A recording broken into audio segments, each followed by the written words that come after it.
Sementara itu, Bank Tabungan Negara melaksanakan akad massal KPR Syariah sebanyak 2.187 unit rumah secara serentak di seluruh Indonesia.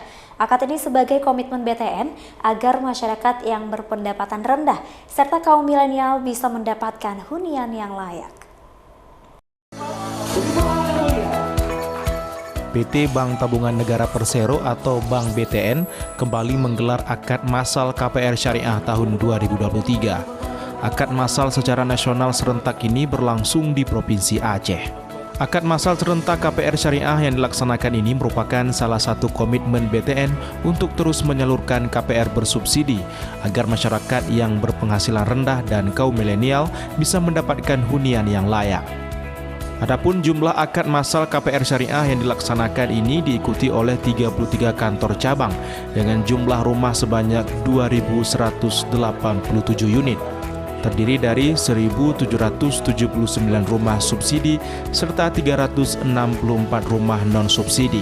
Sementara untuk pembangunan rumah BTN menargetkan 45.750 unit di tahun 2023. Alhamdulillah hari ini kita lakukan akad massal ke KPR dan ini merupakan rangkaian akad massal yang terus BTN lakukan baik secara total konvensional dan syariah maupun dan syariah sendiri.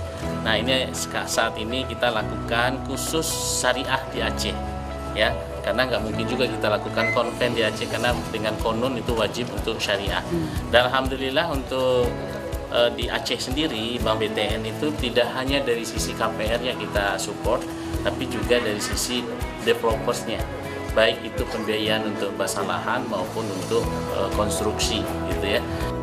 Khusus untuk Provinsi Aceh, Bank BTN akan menggandeng 80 mitra developer untuk membangun rumah layak huni bagi masyarakat.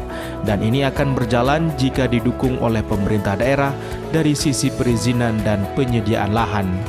Dari Banda Aceh, Syukri Syaribudin, iNews melaporkan.